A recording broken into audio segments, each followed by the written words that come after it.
Boa noite, irmãos queridos. Graça, paz da parte de Deus, nosso Pai, e de Cristo Jesus, nosso Senhor. Quero convidar todos vocês para abrirmos a palavra de Deus na Epístola de Tiago. Epístola de Tiago, o capítulo de número 2.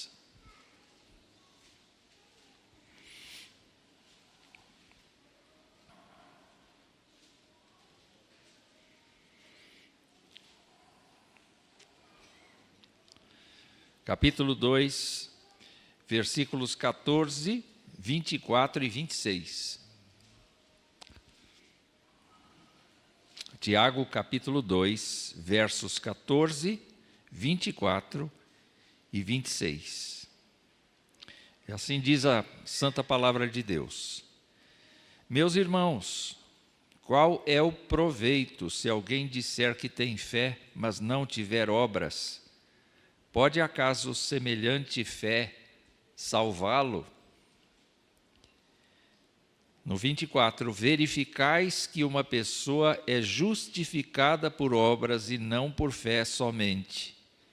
E no versículo 26, assim como o corpo sem espírito é morto, assim também a fé sem obras é morta. Nosso Pai, nós colocamos diante de Ti a nossa vida e nós agradecemos por Tua palavra e nós imploramos que na Tua bondade o Senhor fale conosco por meio dela.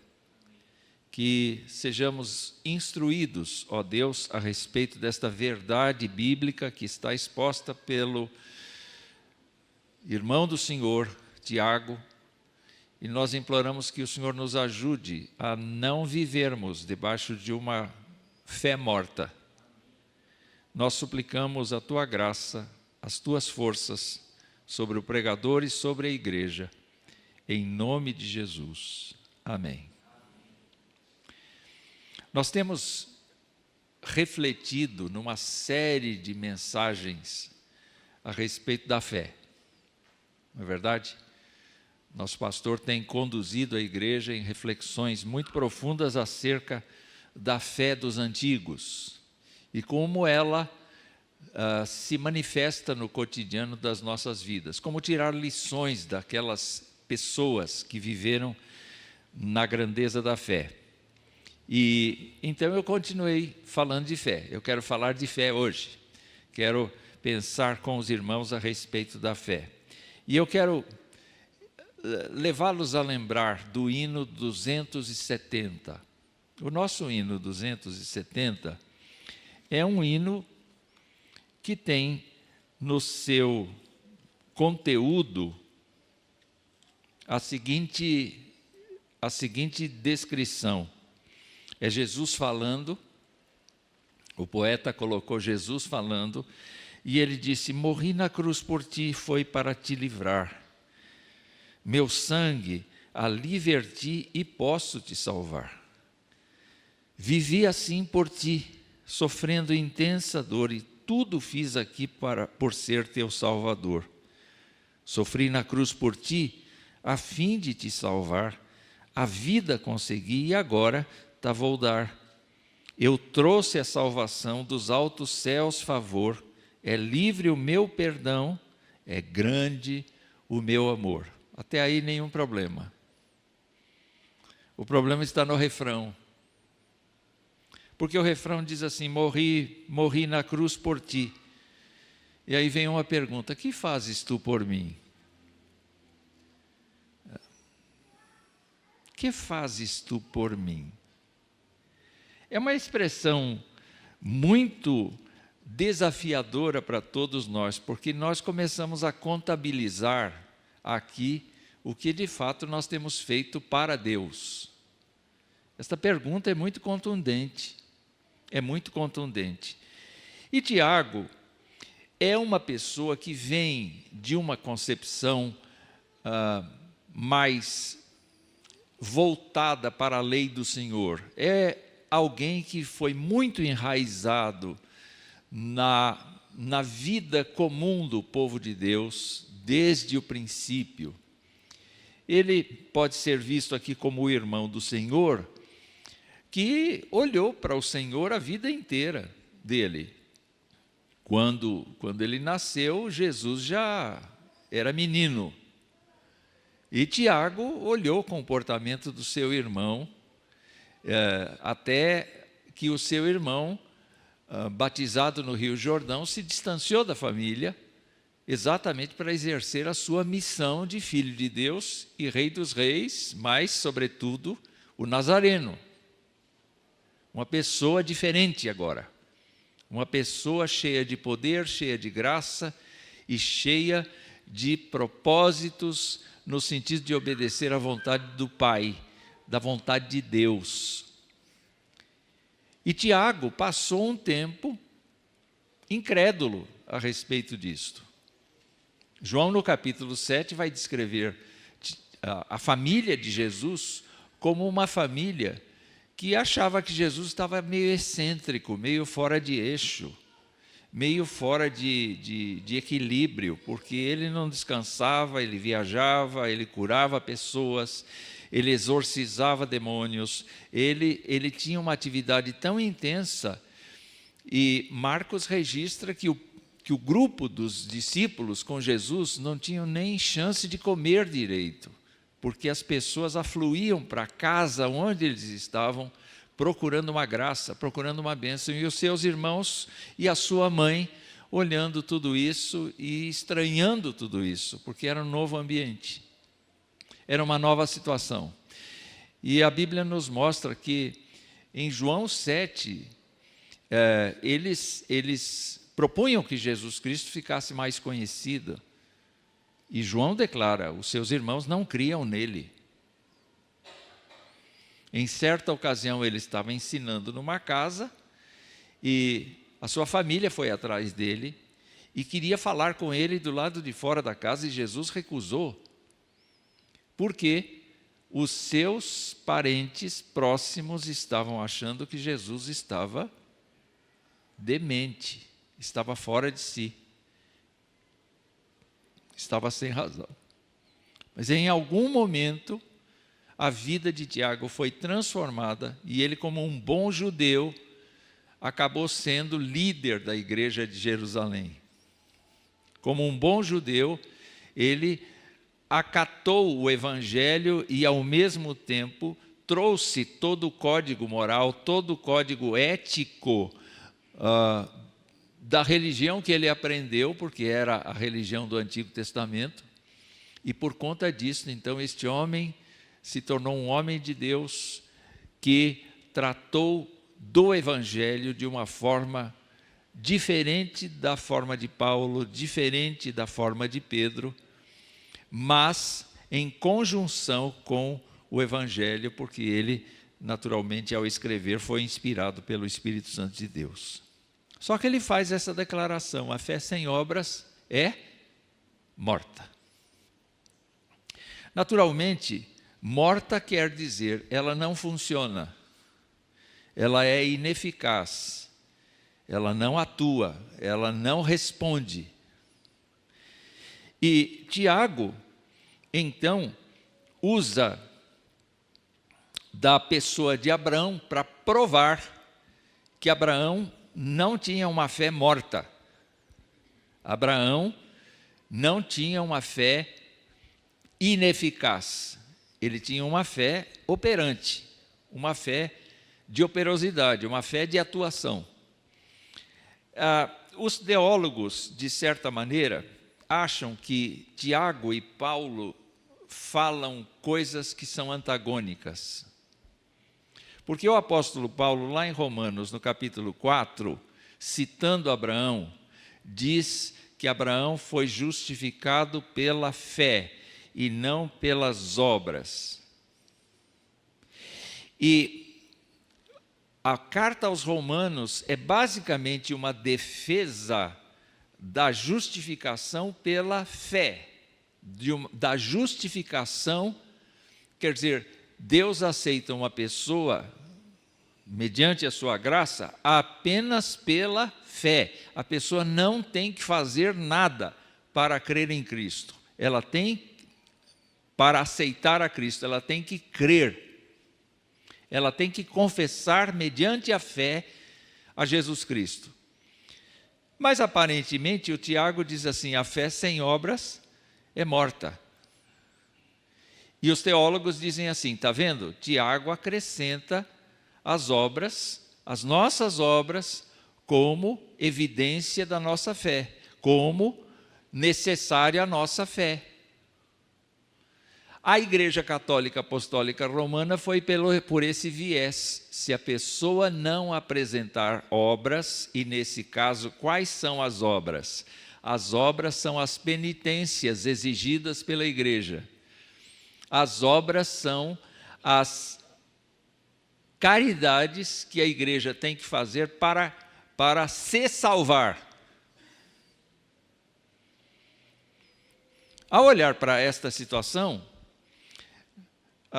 alguns outros teólogos dizem assim: quando foi que Abraão foi justificado por sua fé sem obras?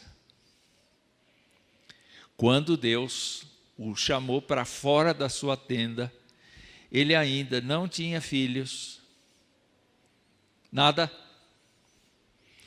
E Deus disse para ele: olhe para o céu.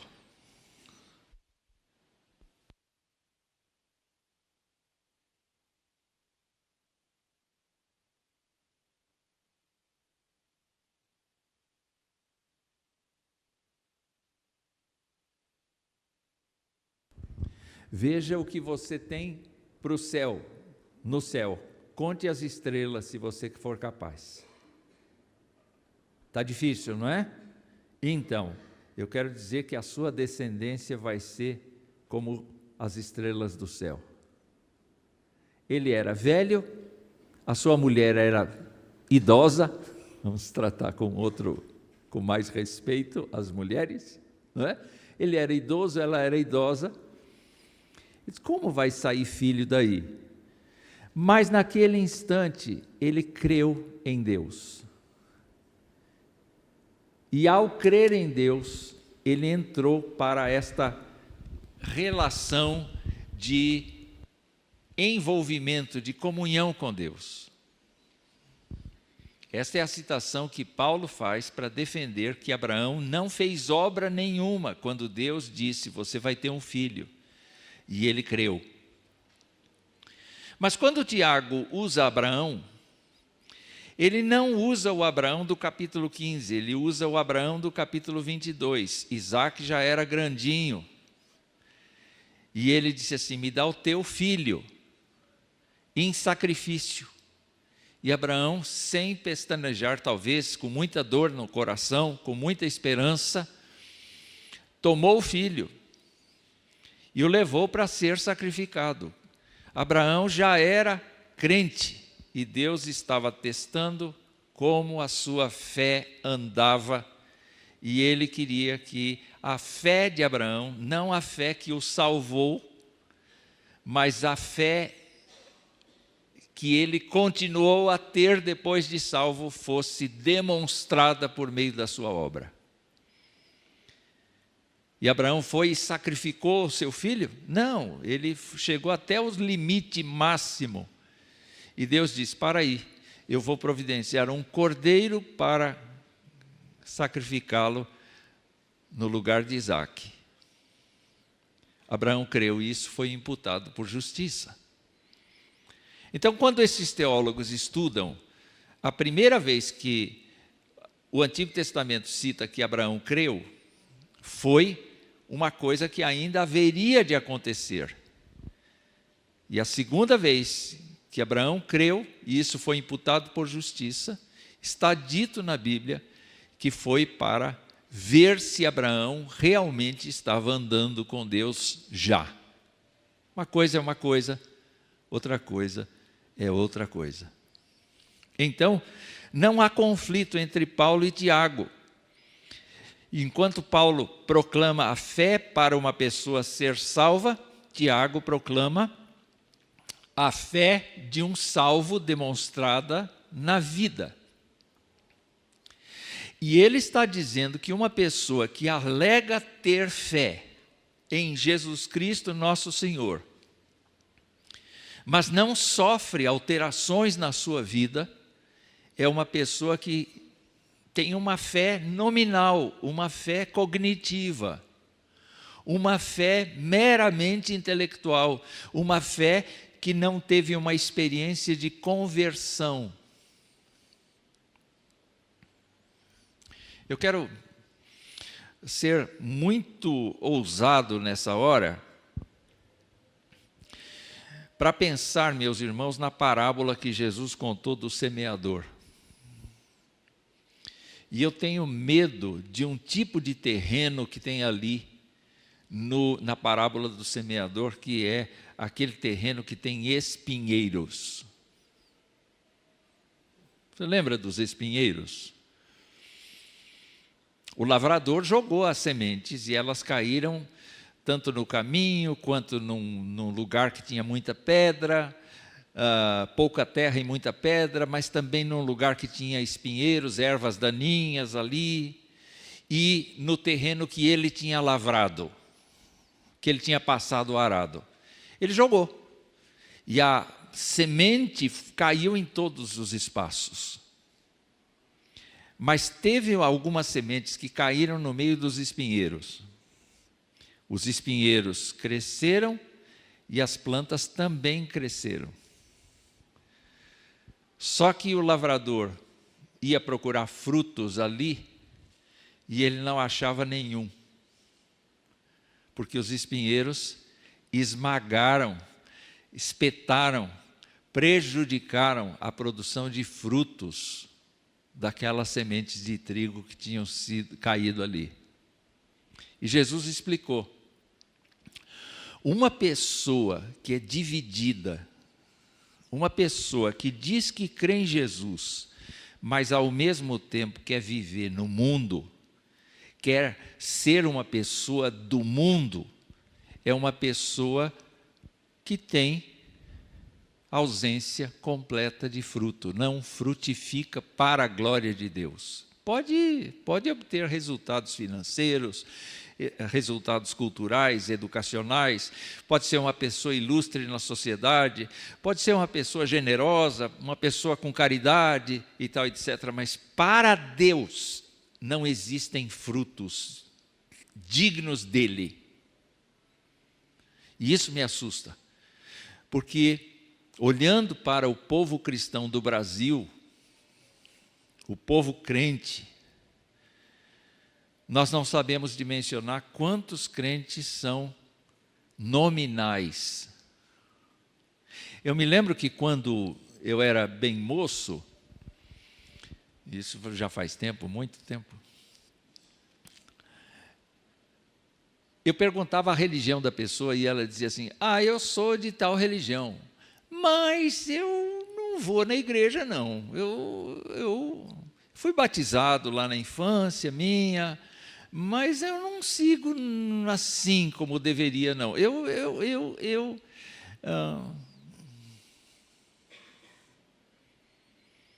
É a mesma coisa com futebol. Qual é o seu time? O meu time é tal, mas eu não acompanho. Eu não sei nem o que está acontecendo, não conheço o nome dos atletas, eu não sei a posição da classificação. De vez em quando eu olho ali o meu time, mas eu sou desse time, eu visto essa camisa. Isso é nominal. E Tiago, quando quer mostrar a fé sem obras, naturalmente ele está falando de pessoas que afirmam ter uma fé no Senhor Jesus Cristo, como foi no capítulo 2 aqui: meus irmãos, não tenhais a fé em nosso Senhor Jesus Cristo, Senhor da glória. Ele fala de pessoas que conhecem o nome de Jesus, fala de pessoas que eventualmente frequentam a igreja, fala de pessoas que eventualmente têm uma postura ética que muito próxima do Evangelho, fala de pessoas boas, mas fala de pessoas que não estão vivendo para a glória de Deus. É por isso que a fé destas pessoas, Tiago considera como fé morta. inválida, ineficaz. E eu fui olhar a carta inteira a respeito dessa situação. A primeira coisa que me assustou é que neste trecho do capítulo 2, o Tiago está dizendo que os demônios têm uma fé cognitiva, os demônios têm uma fé intelectual. Os demônios sabem que Deus é um só. Versículo 19 do capítulo 2. E tremem diante dessa verdade. Mas eles não voltam para Deus. Eles não se arrependem, eles não se quebrantam, eles não fazem coisas boas. Eles continuam seguindo o pai da mentira. Eles continuam se rebelando contra Deus. Eles continuam fazendo o que bem entendem. Eles estão sem Deus no mundo. Os demônios. Os demônios. De repente, Tiago comparou os crentes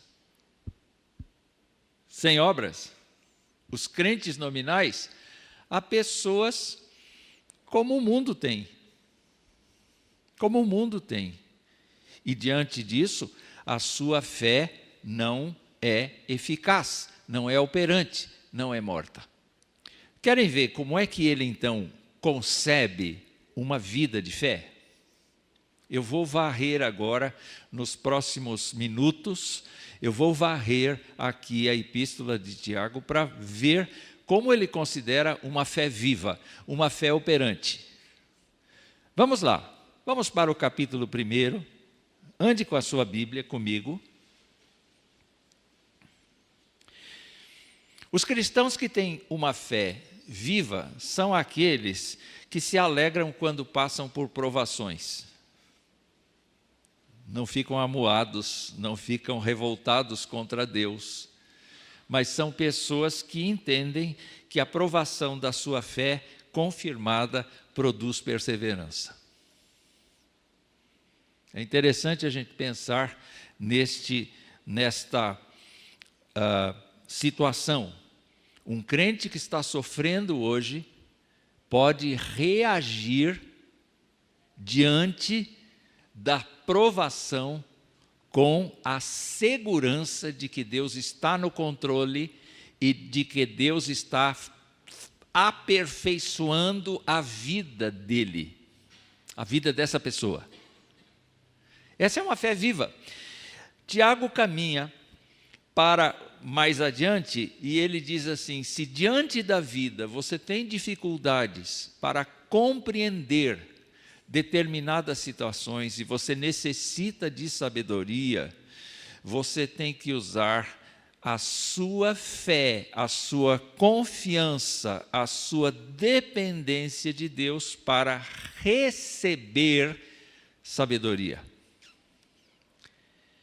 Diante dessa circunstância, a fé, uma pessoa com fé morta, não vai se deixar levar pela sabedoria de Deus, ela vai se escandalizar, ela vai se apavorar, ela vai para o calmante.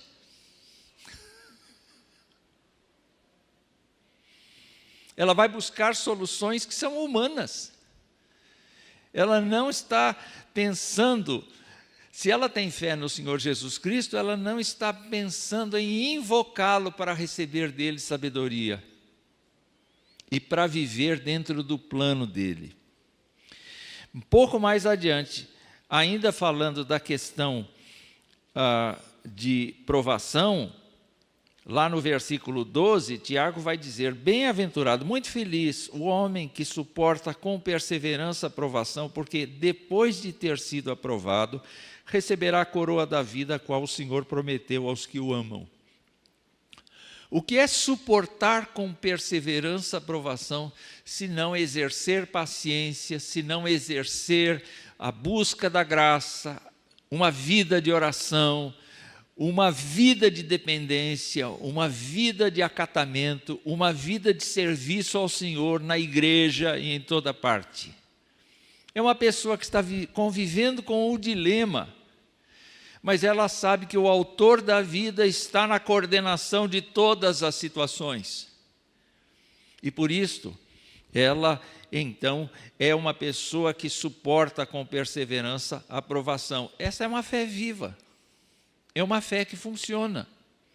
Tiago está dizendo que a fé sem obra é morta, mas esta é uma obra, é o exercício de uma confiança, é uma dedicação a Deus, é uma sujeição à graça de Deus, mas também uma sujeição aos irmãos de fé, a uma vida de comunidade, a uma vida de atividade no sentido de perseverar neste momento difícil da vida.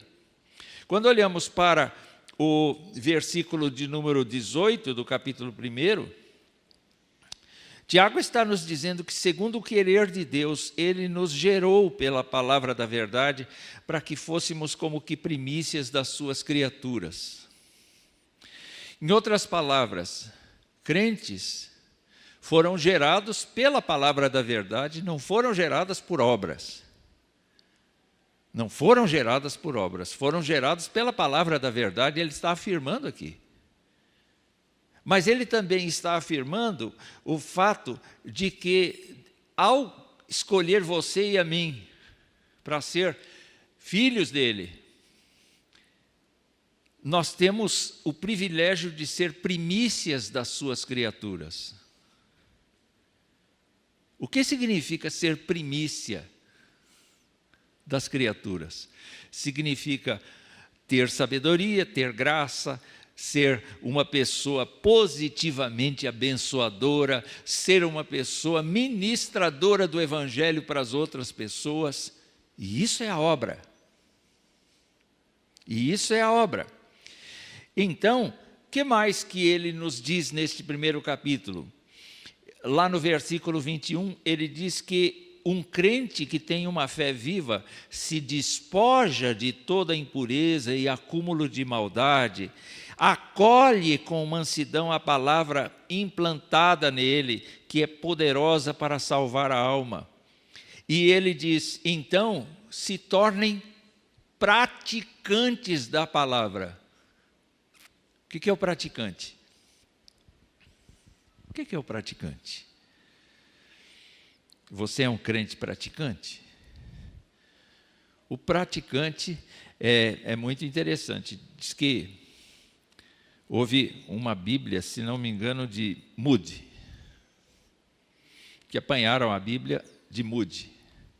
As páginas dessa Bíblia estavam todas amareladas, de tanto manuseio.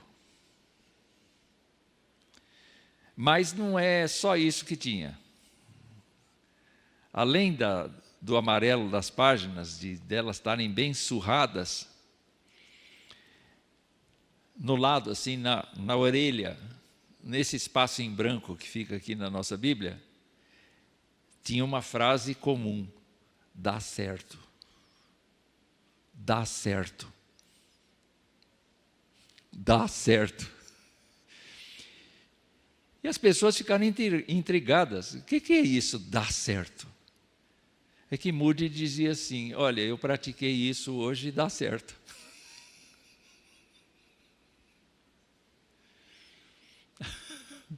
Vocês estão entendendo?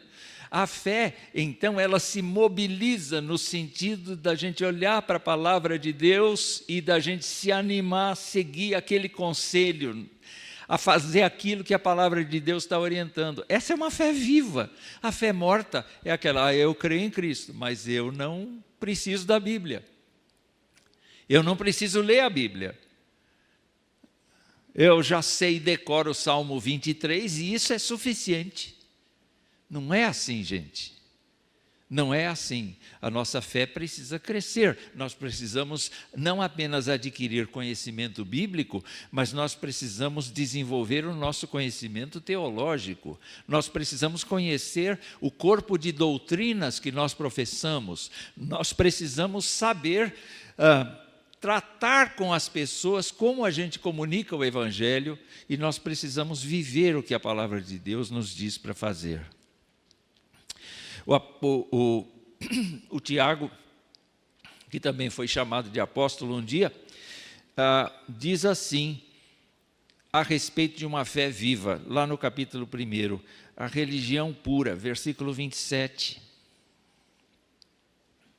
A religião pura e sem mácula para com nosso Deus e Pai é esta: visitar os órfãos e as viúvas nas suas tribulações e a si mesmo guardar-se incontaminado do mundo.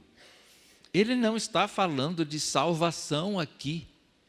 Ele está falando de nós vivermos de uma maneira tão forte que órfãos e viúvas são nossa prioridade. Mas, além disso, não misturarmos com o estilo da sociedade. Não vivermos no estilo da sociedade. E isso dá um trabalhão.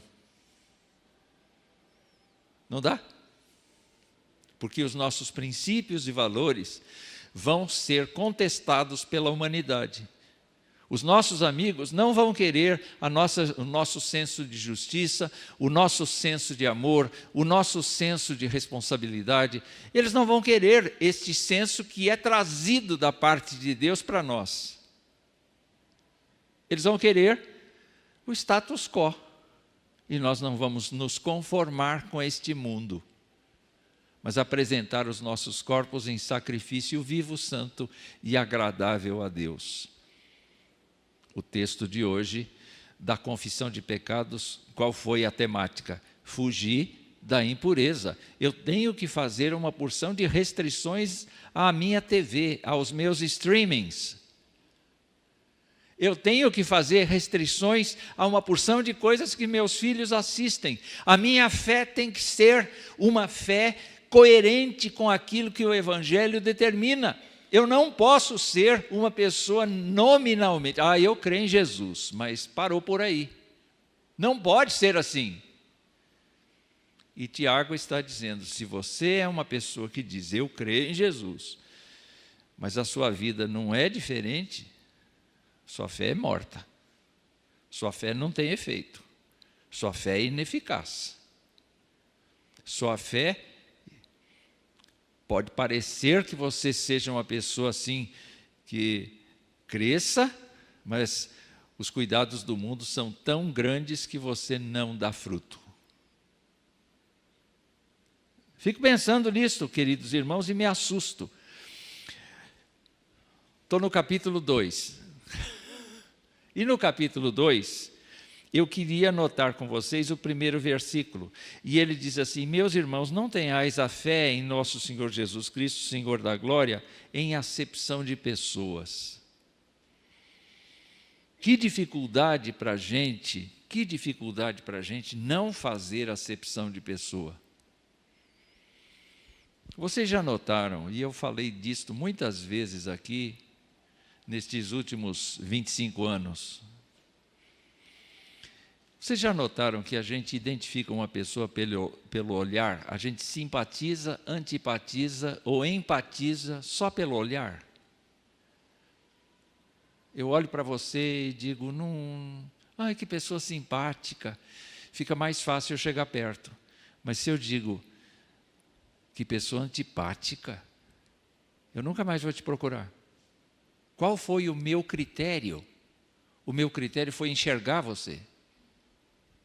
Só. Não foi conversar com você, não foi procurar você, não foi saber da sua vida, não foi contar a minha vida, não foi compartilhar da graça de Deus, não foi orar com você, foi só olhar. E quando a gente vê uma pessoa cheia de dinheiro, tem um ímã, né? Que nos aproxima dela, a gente quer ter amizade com ela, porque parece que dali vai sair algum investimento, não é? Eu quero dizer que os ricos são os mais avarentos que existem na terra. Mas quando chega uma pessoa pobre, com dificuldade, com uma roupa assim muito surrada, cheirando o cheiro da ausência de banho, de muitos dias, a gente começa a dar passos para trás, porque a gente não quer se envolver com o sofrimento, nem com a situação da pessoa, só de olhar. Tiago diz assim: não use a fé para isso. Se você faz acepção de pessoas, a sua fé é morta. Interessante. Interessante. Ele é muito prático, não é, reverendo? Ele é muito, muito, muito prático. E lá no versículo 9 ele diz: se você faz acepção de pessoas, você comete pecado, sendo arguído pela lei como transgressor. Quando você tratar com as pessoas, versículo 12, ele diz: fale de tal maneira, e de tal maneira proceda, como aquele que há de ser julgado pela lei da liberdade. Nós vamos ser julgados por Cristo, tá bem? Os crentes em Cristo serão julgados por Cristo. Eles não passarão por condenação, porque eles já foram sacados da condenação. Mas quando olhamos para a Escritura, nós sabemos que nós vamos nos confrontar com Cristo e, apesar de salvos, nós vamos ter uma experiência muito difícil. Paulo, quando fala disso, ele disse que os salvos não vão perder a salvação naquele julgamento, mas as suas obras serão passadas pelo fogo. Imagine só, Paulo classifica obras de ouro, prata e pedras preciosas, mas também classifica como obras de madeira, feno e palha. No fogo, o que é que fica? As obras de madeira, feno e palha não suportam o fogo. E aí Paulo diz assim: nós vamos todos passar pelo fogo, todavia, nós seremos salvos. E eu fico me imaginando, gente, com esse pouquinho de cabelo que eu tenho, não é? Eu já tive mais. Quem me conheceu jovem aqui sabe que eu tive mais. Mas quando nós passarmos, eu fico me imaginando saindo aquela fumaça do fogo e não ter sobrado nada da minha vida para contar a história. Mas eu estou salvo pela graça de Deus. Tiago está falando do fato de que nós temos uma lei da liberdade que funciona para os crentes. E essa lei da liberdade que funciona para os crentes, ele aconselha que a gente fale de tal maneira e que a gente proceda de tal maneira como aquele que vai ser julgado pela lei da liberdade e vai ganhar a misericórdia de Deus. Passamos pelo capítulo 2 e eu queria ir para o capítulo 3. Vocês viram que não tem divisão, né? Eu estou testando várias formas de pregação. E eu fiquei pensando aqui, olha só, que Tiago admite que um crente que tem uma fé viva, peca. Ele não esconde o fato de que um crente de fé viva peca também. Ele diz assim, olha só, lá no versículo de número 9. Não, vamos começar com o 8. Dá para ler comigo até o 10? Vamos lá? 3, de 8 a 10. A língua, porém, nenhum dos homens é capaz de domar. É mal incontido, carregado de veneno mortífero. Com ela bendizemos ao Senhor e Pai, também com ela amaldiçoamos os homens feitos à semelhança de Deus. De uma só boca procede bênção e maldição. Meus irmãos, não é conveniente que estas coisas sejam assim. Como é que é uma fé viva? De uma pessoa que controla a sua própria língua. Ele admite aqui, ele fala na primeira pessoa do plural, nós não somos capazes de cuidar da nossa língua. Isso não é bom, não é conveniente. Mas quando a gente pensa, então, no que é uma obra boa, uma obra viva, é de uma pessoa que usa a sua língua para construir, para edificar, para orientar o outro, para fortalecer a fé do outro. Essa é uma fé viva. O contrário dessa fé viva, da fé morta, é uma pessoa que diz que acredita em Jesus Cristo, mas vive amarga, é crítica, é uma pessoa exagerada, é uma pessoa mentirosa, é uma pessoa que tem uma boca absolutamente suja, é uma pessoa que não controla-se emocionalmente e fala o que quer. Essa fé é morta. Mas a fé viva, a gente começa a tentar domar a nossa língua. A gente começa a domar a nossa conversa. A gente começa a ver o que é fundamento, o que é abençoador para a vida dos outros. Quer dizer, a fé operante é essa fé que compartilha a graça de Deus com os outros. Esse é o sentido da fé viva. Capítulo 4, vamos para lá. Não, capítulo 3 ainda. Lá no verso 13, ele diz assim: quem entre vós é sábio e inteligente? Algum de vocês aqui é sábio e inteligente? Algum aqui se acha sábio e inteligente? Muito bem. Se você é sábio e inteligente, o que você tem que fazer? Se eu sou sábio e inteligente, o que eu tenho que fazer? Mostrar em mansidão de sabedoria, mediante condigno o quê? Proceder às obras. Vocês estão vendo? Ele está conjugando a crença em Jesus Cristo com obras que exalam de nós sabedoria e inteligência. É muito interessante olhar para isso. E lá no versículo 18 do capítulo 3, ele diz: ora, é em paz que se semeia o fruto da justiça para os que fazem o quê? Promovem a paz. Ele está falando de pessoas que não ficam contentes em ver a guerra acontecer e ficam assistindo de camarote. Ele fala de pessoas que promovem a paz. Não a promoção ideológica da paz, para interesses ideológicos.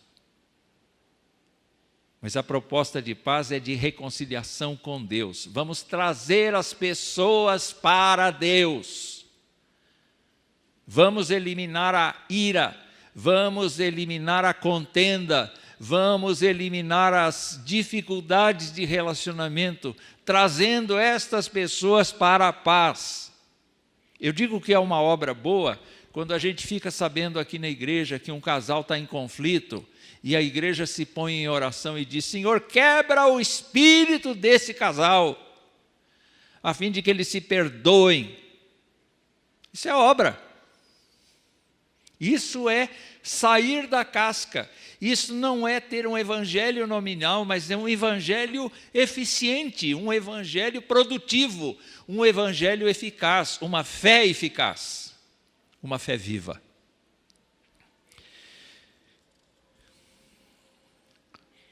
Mais um pouco, meus irmãos, e eu termino. Agora no capítulo 4, Tiago fala em fiéis, verso 4. Não compreendeis que a amizade do mundo é inimiga de Deus. Aquele, pois, que quiser ser amigo do mundo, constitui-se inimigo de Deus. Eu vou falar o contrário. E o contrário diz assim: fiéis, compreendeis que a amizade de Deus é inimiga do mundo? Aquele, pois, que quiser ser amigo de Deus, se constitui inimigo do mundo. Gostou? Ficou claro? Nós temos muito o que fazer. Se nós somos crentes em Cristo, nós temos muito o que fazer. Muito trabalho pela frente para manifestar aquilo que está no nosso coração. para vivenciar aquilo que um dia nos alcançou. Cristo nos alcançou com a sua graça. E então, nós, em gratidão, respondemos de maneira ativa, de maneira que todo mundo acabe percebendo que nós somos diferentes, que nós somos crentes em Cristo e a nossa fé é produtiva. Capítulo de número 4 ainda, lá no versículo de número 15, Tiago diz: em vez disso, devíeis dizer, se o Senhor quiser, não só viveremos, como também faremos isto ou aquilo. Uma fé viva é uma fé que introduz no cotidiano da nossa linguagem esta expressão: eu vou na tal cidade, se Deus quiser. Eu vou fazer isto, se Deus quiser.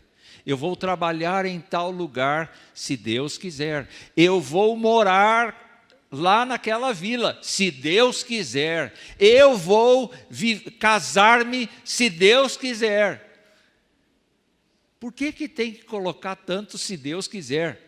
Porque a nossa fé produtiva, a fé viva, é uma fé dependente da orientação, da graça, do favor do Senhor. A fé morta é aquela que você diz, eu creio, e sai por aí tomando decisões, sem consultar o Senhor. E a gente corre o risco de fazer isso já crente com fé operante. Mas não faça isso. Tiago diz, não faça isso. Eu, então, olho para o versículo 17 do capítulo 4 e leio assim: portanto, aquele que sabe que deve fazer o bem e não o faz, nisso está pecando. A fé morta é uma fé pecadora. Porque a pessoa sabe, em tese, o que deve ser feito e não faz. Mas o crente não para. O crente não para. O crente não quer mais pecar. O crente quer evitar o pecado. E para isso ele tem a oportunidade de andar com o Senhor todo dia, numa comunhão intensa e numa atividade maluca.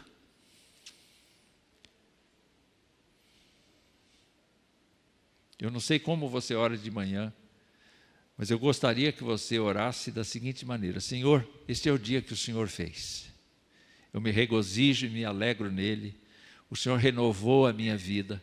O Senhor me deu descanso da noite. E agora eu estou pronto para o trabalho, pronto para as minhas atividades. Mas, Senhor, põe na minha frente aquilo que o Senhor quer que aconteça. E a adrenalina vai lá em cima, porque você não sabe o que o Senhor vai fazer. Mas você confia nele. E encerrando, meus irmãos, quero convidá-los para ir para o capítulo 5. E lá no versículo 8, Tiago diz: sede vós também pacientes, fortalecei o vosso coração, pois a vinda do Senhor está próxima. Ou seja, a fé morta diz assim: eu tenho tantos planos para a minha vida. Eu quero fazer tanta coisa. Sabe, eu quero ter uma casa na praia, eu quero fazer isso, eu quero fazer aquilo, e trabalha feito um doido para tentar conseguir essas coisas, e quando a gente vai embora desta terra, a gente deixa tudo para trás. Eu fico pensando em quanto que o Silvio Santos levou. Eu acho que nem o terno dele era de marca. Que a família não ia pôr um terno Armani, um terno caro no Silvio Santos para ele ser cremado. Não sei se foi cremado. O que vocês acham? Tiraram anéis, tiraram tudo que tinha de valor no corpo dele, porque ele ia ser deixado na sepultura. Um homem de bilhões de reais, talvez, não sei quantos. Muito dinheiro, né? Ele não tinha problema como a gente de chegar até o fim do mês, né? Mas foi embora como a gente vai. E meus irmãos, o crente que tem fé viva, Ele sabe que tem que viver nesta terra, mas ao mesmo tempo ele está esperando o Senhor. E ele pode se perguntar todo dia: Senhor, será hoje o dia que o Senhor vem? Eu quero estar de pé. Eu quero estar de pé. Eu quero estar numa atitude de adoração, de louvor. Eu estou te esperando. Eu quero me encontrar com o Senhor. E eu termino dizendo que a fé viva tem dois aspectos espirituais muito importantes: oração e confissão de pecados. A fé viva é uma fé de oração. Você está doente? Faça oração. Você está alegre? Cante louvores. Essas coisas são oração, são vida de comunhão. Mas não é só com Deus, é com a comunidade também. Porque a oração da fé envolve todos nós. E a confissão, Tiago diz: confessai os vossos pecados uns aos outros e orai uns pelos outros para serem curados, para serdes curados. E ele diz: muito pode, por sua eficácia, a súplica do justo. O justo quem é aqui? O de fé cuja obra é morta? Sem obras, que é morta? Ou a fé viva? A fé viva. A fé viva. Irmãos, percorremos. Tem mais um. Tem mais um que eu quero apresentar aqui. Versículos 19 e 20 de Tiago.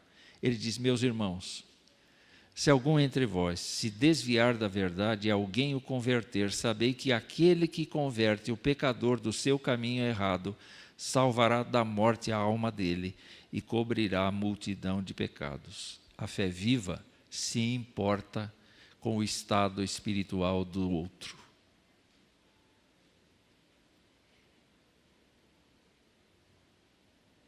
Vocês não estão sentindo falta de alguém aqui hoje? Onde está esse nosso irmão, essa nossa irmã?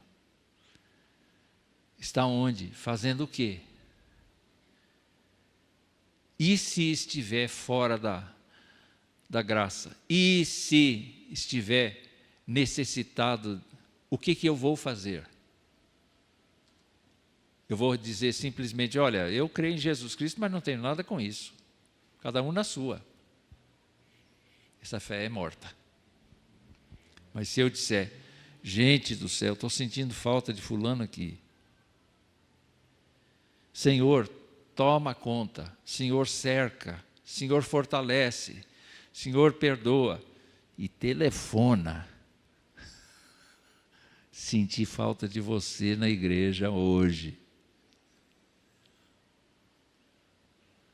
Às vezes a pessoa vai dizer para você assim: estava mal, estava doente, estava inseguro, tive medo da chuva, tive preguiça. E você vai orar com ela. É uma fé viva. É uma fé desperta. Meus irmãos, Tiago disse: como o corpo sem espírito é morto, assim também a fé sem obras é morta. Se a fé não tiver obras, por si só está morta. Uma pessoa é justificada por obras, ou seja, quando ela tem uma fé viva, ela demonstra isto, fica evidente que ela é uma pessoa diferente. Eu quero ser uma pessoa diferente. Você quer? Você quer uma pessoa que todo mundo olhe para você e diga assim: que pessoa diferente. Que pessoa que tem alegria. Que pessoa que não mede esforços em abençoar os outros. Que pessoa que fortalece a minha fé. Que pessoa generosa. Tudo isso por conta da vida de uma fé viva. Eu espero que Deus nos abençoe. Eu espero que Deus nos fortaleça com a sua graça.